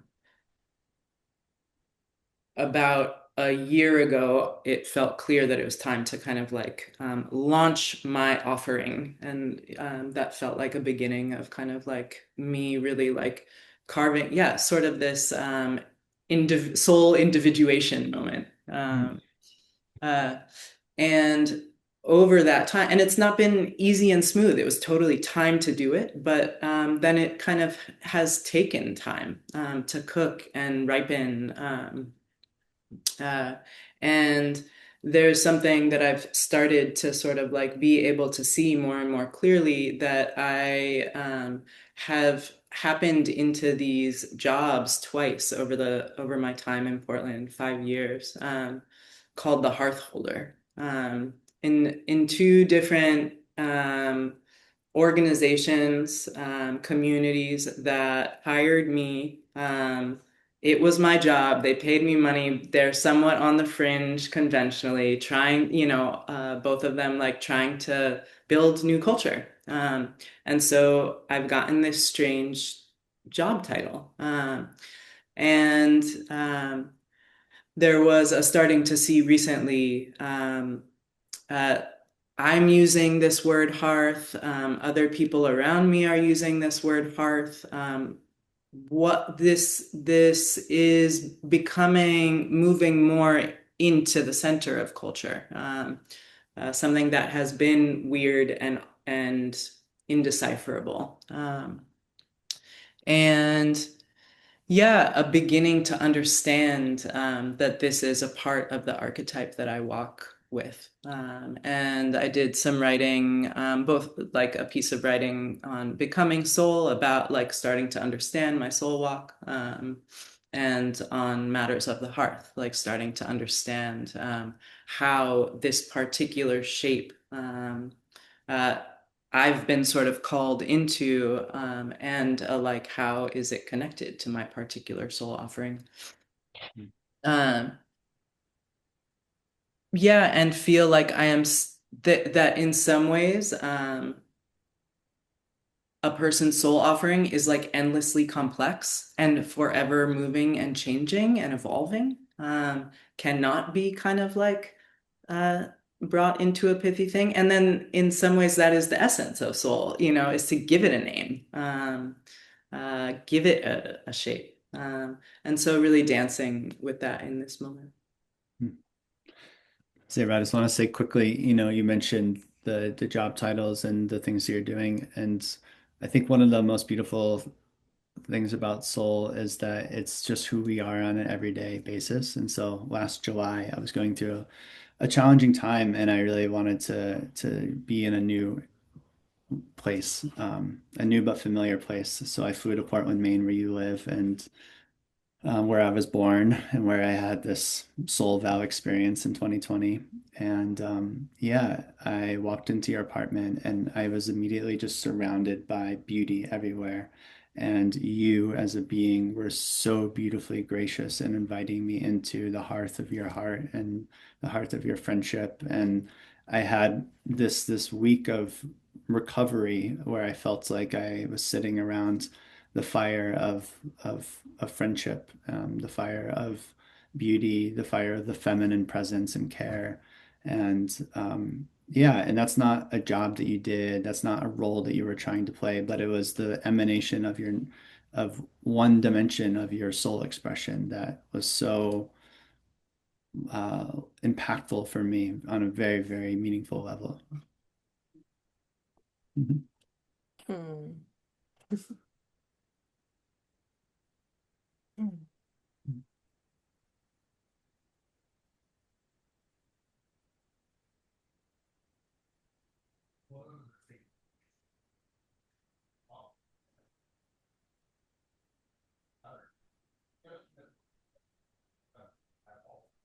Do you know the goddess Hestia, Sabra? Yeah, Yeah. It's yeah. just like, yeah, when Cheryl also said like the hexagram, I was just like, well, like our people are like we're a spiritual people. Like human beings, the monkey homies, we're spiritual homies. It's insane to me that people go around and say, and like, oh, it's insane to me. Like you're telling me thousands of years ago, Chinese homies were like interacting with reality, and they like these homies are shamans. They figured out like how reality patterns, and they like condensed it into this book. Like, are you kidding me? It's insane. They have like these homies thousands of years ago in a different place have like distilled archetypes that like show up in our lives now. Like, are you kidding me? And like the ancient Greeks have like temples to these different like primordial forces and archetypes. And there's women that are for their entire life, like Vestal virgins that are like keeping the hearth. And then we were just like, nah, we really want to like go to the moon and like eat red 40 all day. Like, what the fuck happened? So dumb. But yeah, I just feeling into like how, yeah, it's a longer current. And yeah, I just love how it like it's almost like fungi, like it's underground and you can't see it, and then it blossoms and germinates, and then the mushrooms go away again. But it's like when you were speaking, I was just like, oh, Hestia, like that archetype. What and whoever's beneath Hestia, Hestia is some sort of cultural incarnation of that for the Greeks. But like I was like, oh yeah, like my people back in the day, the people in my body, like the Zoroastrians are super into the hearth and the keeping the eternal flame alive and this concept. And there's people who are fire priests who like tend the fire and never let it go out. And it's just interesting how, you know, yeah, it's we need our hearth tender. Yeah, there's so much about in what you were just saying and about the location of soul, um, in my view, is kind of like that it's the bridge point between the world and the self, and spirit, and that like in many ways of looking at it, what has happened is that our world has kind of like lost its relationship and its intimacy with sacred world, and so it sort of feels like when we band together, like part of our job is to kind of like reintegrate. And the hearth feels like to me that location, it's like of the home and the house and cooking food that we need to feed a human body, but it's a sacred place. Yet you've talked about that, Tucker, that like it's the temple for you. Yeah, Harthos Temple. Yeah, yeah. Well, sure. I wanna come to you, and maybe I'll just we I think we should probably wrap soonish. It's been a couple hours, but maybe it sounds like there's probably going to be a part two of this conversation potentially. Maybe just to tease the artisan phase that comes after, in a way this is newly emerging in the sense that yeah, basically there's been 5, 6 years of me apprenticing to this particular mythopoetic identity, and the way that that has played out has been crazy beyond imagination with synchronicities and blessings and the right teachers and the right expressions. And there's ways in which I use the lighthouse as this image that I feel like encapsulates some of this soul expression for me. And there's been different groups and offerings and different projects and different teachings and different articles and all these different expressions that I essentially feel as being a part of the lighthouse soul soul transmission, you could say. And it got to a point, and this happened just last October at the Source Keepers gathering in Asheville, where there was this recognition of, okay, we're all sort of or many of us are like apprenticing to this unique soul expression that is ours to live, that is universal in some ways, that is archetypal in other ways, and is completely personal and intimate to us as an incarnated specific being in the world. And a lot of us like live into the deepest prayer of our soul expression as existing in the world that is not yet here, culturally speaking, structurally speaking, um, sort of a values perspective. And there's a sense of almost like a recognition of the individuality that was still happening in that. And like, yeah, we had these gatherings and we come together and we talk about what our vow is and what we're working on. And then we all go back to our worlds. And maybe we have these signal groups and we like check in with each other and we have our friendships and stuff like that. But in order to actually actualize like the deepest vision and prayer that we're holding, there needs to be some larger scaffolding and networking that happens on a global decentralized way that can be where these different nodes can be in communication and reciprocity and resource exchange on all different levels, on a causal level, a sense of like there's right now there's guilds popping up everywhere, and I feel it feels like there's something in the causal collective consciousness, if you will, if that's even a thing, where there's some like light bulbs are being invented at the same time without other people knowing about it. On the subtle level around like friendship and communities of communities being able to coordinate with each other, and then on a more concrete level of like a lot of us don't enjoy living in our apartments by ourselves when being on Zoom all day long with the people that we're in deep collaboration with. And so how can we both work locally within our existing systems and begin to create new physical place-based opportunities to be humans around the fire together? And so there's a sense of whatever this is for me, and I really want to hear Cheryl, you speak to this to your own version of this after, but there is a sense of like a second soul awakening of sorts where it was like, okay, my ecological niche, as Bill Potkin calls it, and my soul vow on an individual level, if I can even describe it as such, because it really doesn't feel that, but it like it hits a ceiling. It hits a ceiling that it can't get past until the world and the network as a whole rises. Like, and and it feels like many other people are experiencing that, where they're like, okay, I'm busting my ass. I'm fully giving myself to this work. I'm all in. I'm showing up day in and day out. And there's this almost a collective ceiling that's being hit. And then people are almost looking out at the top of the ceiling and like finding the others who have kind of hit the ceiling and saying, hey, let's come together and maybe we can all raise the ceiling a little bit more collectively.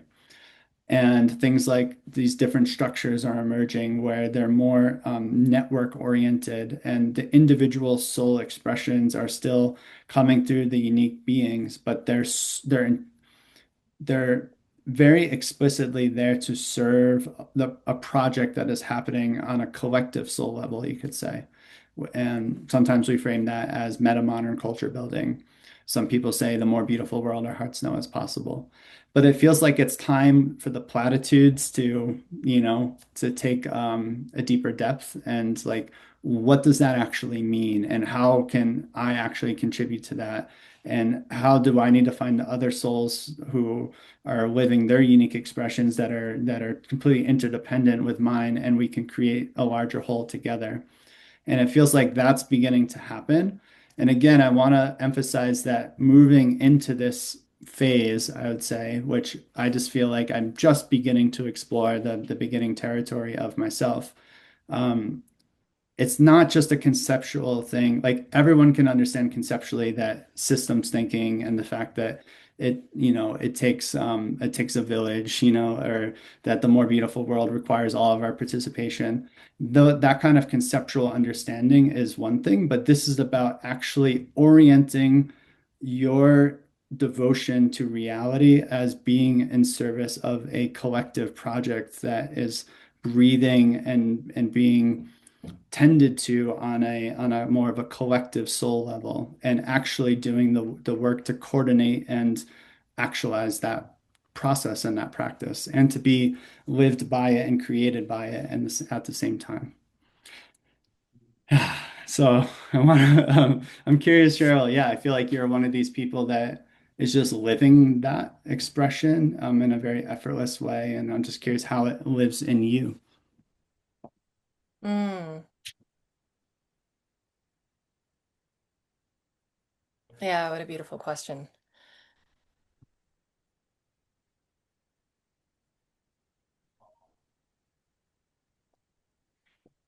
I remember at the Sourcekeepers gathering in Asheville, I was kind of in a pretty leading up to it. There were months where I was kind of in peak doubt phase. Like I think I was tired of being at that ceiling. Like I was kind of like, what is this scene? What is this culture? Are we all just intellectualizing and like kind of it felt kind of masturbatory at some point. It was just like the potential, the vision, the da da da. And I was, yeah, feeling parts of myself that were getting quite fed up about it and kind of losing the aliveness, losing the sense of, um, yeah, something like I lost the signal. And it was really, and it's only upon retrospect that I also have a story or a sense that kind of like in the lead up to these like gravity well portal crossing. You can't cross back. You're like in through the singularity. You're past the event horizon. You're in the other reality. Like when you're kind of curving in and space time is just like, it's Mhm. gonna take everything that's like the crunchiest in you. And it's just, it's getting spaghettified. And I remember I was getting spaghettified towards the Source Keepers gathering. Like I was like, why?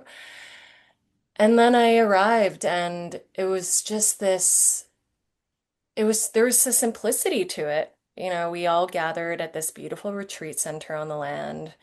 There were, I think, about 35 of us. And we kind of settled into this field together and it felt like village. Like there were elders present. There were young bucks like Ari present. Yeah, and there was it was like this like myriad expression, like a kind of holonic expression of something that I needed to taste again. It was almost like yeah, it was sacred world. It was just like, but it's not like it struck us as a vision. It was like it just kind of we became an embodiment of it. And I remember there was these moments like there it almost felt like theater, like we were just kind of cosmically, archetypally embodying these expressions of like someone moving through deep struggle and then the elder coming to him and then a group of women singing and then like a kind of like shaman just like holding the fire alive outside and someone else just like on the periphery like I think there was just something about it where um there was such a dynamism to it. The center wasn't there wasn't actually the center was many. And at the end we held this as our closing ceremony, we held a vow ceremony. And I remember it was this moment where for me and you both, Tucker, it felt really important for each person should they feel called to speak their vow into the middle and to actually feel ritually, like through the power of ceremony, like the kind of calling in of, yeah, you could say that karmic channel. It's like we're all holding a field and your word is a spell. Your words are going to be mattering your becoming. And it's, yeah, it was just this, it felt like a collective song, like each person coming up when it was their moment. And I went in and I had this idea. Like I was like, well, I know what my soul vow is. Like I'd gone through these processes of clarifying my soul vow. I kind of even like have words have come through and kind of been tattooed in their own way onto me as well. And I was like, okay, well, this is like my 3 layers of vow that I'm going to say and share with everyone. And I just remember throughout the course of that ceremony and like the kind of time dilation of it was like everything you could say the kind of paper doll of these previous, yeah, these like other, or like they feel like snake skins. It was almost like the vow that is like a living current just kind of like broke itself out of its snake skin and was like psh. And suddenly the mystery was there again, and nothing that I thought it was able to, it couldn't actually even fully express itself. And when it was my turn, like when I was called to my vow, I went to the center next to the altar. I'm trying to like it's hard to remember the exact like unfoldment, but what I remember was actually moving around in a circle and just bowing to the people in the circle and just bowing to each person and saying yes, yes, yes, yes, yes, yes, yes. And as it was happening, I was yeah, I was feeling like it was precognitive, it was preconceptual, but it was like, oh, I am vowing to be in bondage with this field, with this culture, with this with the sacred village, with the sacred world. And it had to come through. It's like that's so it's each relationship is an expression of it, and then each relationship is a world. And then yeah, it was just you could say that was my it was my initiation into the artisan. And I'm still moving through that threshold. It's like it's so new. I'm like a baby in it. But it was just like a clear vow to the collective. It's like my whatever lives through me cannot come through without all of you. And now I am in service. Like it's like I am a servant to the unfoldment of your vows. Um, yeah, very still like kind of humming as deeply mysterious in the way that it will kind of shape what what comes next. But Sourcekeepers Guild seems to be the vessel that yeah, it's taking on, and with all of you and Tucker, you're co-sourcing with me around this. Yeah. Gorgeously shared, Cheryl. Mhm. That might be a beautiful place to begin to close. Yeah, I just want to open up for any final reflections or shares. And one thing that I didn't name at the start that I just want to emphasize now as part of why this is a circle is because I experience it as part of it's a mandala, you could say, and it's maybe one mandala within the larger mandala of wholeness of all that is. And yeah, I don't see this as a stage-like thing where even though there's a progressive aspect to it, I don't see it as a stage light thing where the purpose is to become an artisan or to become an elder. It's like I don't want to be an elder. Like why would I want to be an elder? You know, I can tap into the inner elder in me, but and I'm not a master yet. I'm maybe a master. I think I think I have a high capacity of skill and maybe very early mastery in the craft of filmmaking, you could say. But in my soul expression, like no, man, and it's all like I think this is a little bit something different than maybe ego development or awakening. It's like why would you ever want to be other than where you are, you know, when it comes to soul development? It's like each phase that we find ourselves mostly living in or a threshold that we find ourselves experiencing is the most beautiful, incredible, rich, dense, like unbelievable territory to explore. And the more that we get to soak up all of that and be in that, the more like fullness we unfold with, I sense. And from a village perspective, you need the diversity. Like the diversity is essential, including folks who haven't even maybe begun to orient from a place of soul and are more orienting from discovering their authentic psychological self or their sense of identity and belonging within a group structure.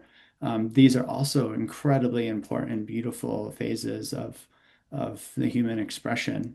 Um, and so, yeah, I just want to just to just to say that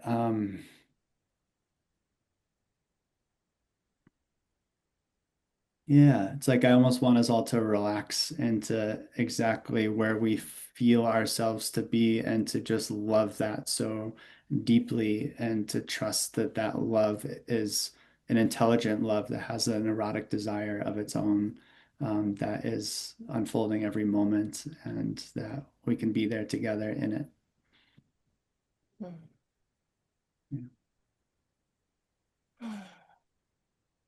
Yeah, I love that. It was making me think of when Cheryl was talking about the explorer phase. I was just like, what a beautiful phase. It kind of like I think sometimes when you see like a model, it's like I don't know, in the integral space, like all right, you're trying to look like where does this go? But I think actually hearing the embodied experience of the explore phase and feeling back into my experience of that, I was like, in a sense, it's like I'm nostalgic for it in the sense that it's like these moments where I just start spontaneously crying for hours and like feeling into the pain of the earth and like feeling so interwoven with everything. Like I haven't had, I mean, I have bits of that and I can kind of go back to that place, but it was so innocent in a sense, or it's just so like new. And I had never experienced something like that in my life up until that moment. And I think yeah, a lot of the most like meaningful moments in my life happened then because of the like delta between where I was and those experiences as they were dawning. Um, Mm. so yeah, in a sense, like later on, it kind of is like, okay, right, right, right. Like, oh yeah, obviously, yes, right. Oh fuck, I forgot about that. But I know you. But it's like you're meeting, it's like the first day of school. It's like the explore phase. You're like, I'm on a living planet?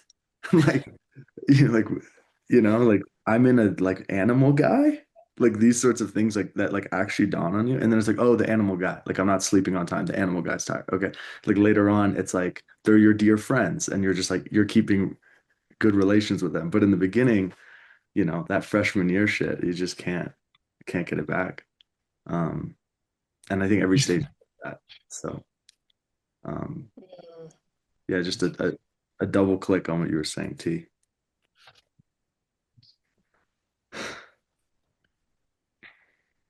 Yeah, I also want to share. It's like, Ari, when I first met you, you were, you are still like, it's like the most,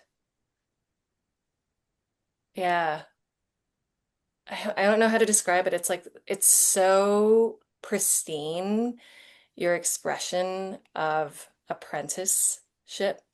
And just like there was like a way in which, Yeah, you're just letting the full potential of a posture of being a deep learner who's like bowing to the teachers and what that affords. It's like what happens when you become available to wisdom and lineage and the kind of like carrying. It's like I am in support of these of this teacher and I will bow. Like there's like something that, yeah. And it's all in service to the craft. Like it's like the thing that your teacher and like the master and the apprentice are also, they're both in service to something in the middle as well. So you kind of Yeah. enter this dynamic to create that third, and you're calling each other in. So, and maybe that's also kind of calling in the ecology too. It's like the Hmm. master does not exist without the Yeah. apprentice. I was gonna say that. Yeah. And the Yeah. elder doesn't exist without the explorers, and like the artisans don't exist without the other artisans. Like it's so weaved in together, and we're calling each other into the roles that feel the most alive and ripe given this moment. Hmm. I just want to double click on one quick thing there is, there's a way where when I was young, for example, I apprenticed to a National Geographic photographer and I was 14 years old or something like that. And yeah, in a way that was me apprenticing to soul. I wouldn't have phrased it that way at the time, but the apprenticeship phase in this map is really about apprenticing to soul itself. And if soul itself, our unique expression of soul itself, comes through the resonant field of a teacher or a lineage or whatever, that's great. But that's like a second order in a way. It's almost like you said the Cheryl of apprenticing to the thing in the middle. Hmm. But the thing Hmm. in the middle isn't necessarily the apprenticeship to the structure. It's the apprenticeship to soul that might be enabling the apprenticeship to the teacher or the structure Yeah, that is helpful for the apprenticeship to soul. So I hope does that make sense? I don't know what I'm saying. totally. Hmm. I mean, one way to just color, I remember Tucker, you would share how just to be kind of like bring it into specificity, it's like Ari, your devotion to John Churchill and your capacity to also like joke around with him and clap him on the back and like it's like there's I think that dynamism of coming back into these archetypal relationships while also like really letting it dance and like kind of the freedom of choosing it for something more for that sacred world. Yeah, I feel like for folks in our cohort at our age, it's like learning to humble ourselves in that way while holding it lightly. Um, it's such a dynamic kind of paradox.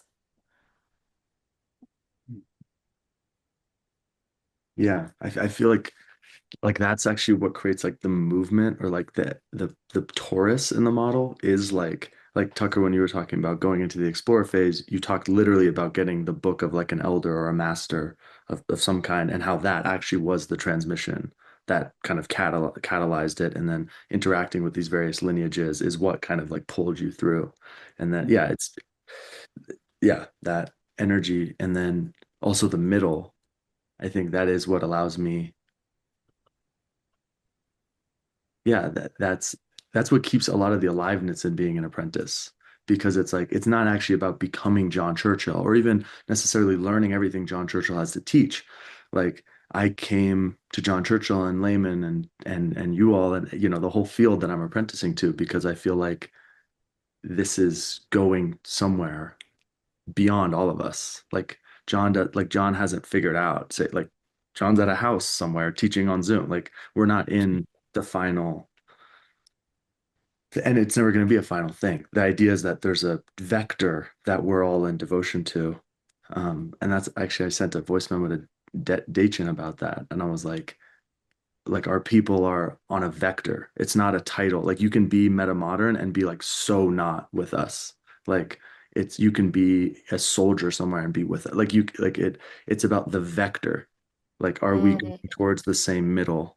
Like are we in devotion to that same middle and then we're bringing whatever we have to the hearth and then being dynamic around that hearth. Um yeah. Can I quick yes and this? Because I think this is really important is folks from a certain cultural worldview or from a certain developmental expression can experience themselves as part of a larger stream that we could call metamodernism. Um, and that does not mean that they know or feel how they're uniquely contributing to that, other than maybe listening to podcasts and writing on Facebook forums and going to a gathering here or there. How one experiences themselves as embodying their unique transmission of this cultural stream is a different thing than feeling yourself as a part of the cultural stream. They are interdependent and interrelated, of course, but there's a developmental process of clarifying your contribution to that stream that is often not talked about because we just, in a sense, feel like, oh, we're all part of the tribe, and then the conversation kind of ends there and it's a little bit of a kumbaya circle and the meta modern thing, and that's where it gets into that thing of like, what are we doing? We're all just sitting around talking about the thing. But what I think the guild is trying to do is like, great, we're all a part of the thing, fantastic, now what? Now what? mm, Now what? And That requires hopefully, vow. this model and this mapping can begin to illuminate kind of some movement and some sense of a process that can unfold, that can clarify how we can uniquely contribute, not just so that we can contribute as like a karma yoga type of thing, but so that we can fully live the full wholeness of our potential as as an expression of love into the wholeness of all that is. mm, I'm sorry I interrupted there. I got very excited. I just feeling like that second step, it requires vow, like it requires a technology because it's to get into like the meta modern scene or whatever, it requires like knowing the lingo and like having listened to the podcast and having like deeply felt this stuff and like embodying it to some degree to want to like talk about it and play with it and like be in a room where we're all talking about the meta crisis and we're all like orienting from the same frame, which is in itself an achievement to like find other people that are on the same page, and that's amazing. And then to enter, I think the next thing, I think that that critical thing is like, okay, these people, like like these people for a certain amount of time, like doing this thing, like I'm not leaving this thing, and then it feels like a new thing can be born because of the like stability of that structure and that yeah like the fact that there is a container and that there is kind of an alignment and there is a center that's being named like it allows for the next thing to really emerge. Yeah, and hopefully it helps prevent some of the guru stuff of it's not about Cheryl or Tucker. Like the whole point of the artisan stage is to be like, yo, we can't do this alone. Like this isn't like me. Like what? Like what's we're in devotion to the middle, and you know, and there's a different type of a guru. The technology of the guru is still present, you could say. Maybe we use different words now because that word's been a little bit tainted, but like essentially the psychotechnology of that devotion to something that is guiding us, and also is deeply a part of us, and also that we are one with and relating with as that oneness relating to itself. That is still present, but it's happening on more the next Buddha is the Sangha type of expression. Hopefully. Okay. Anything you want to share, Saber, that closes out?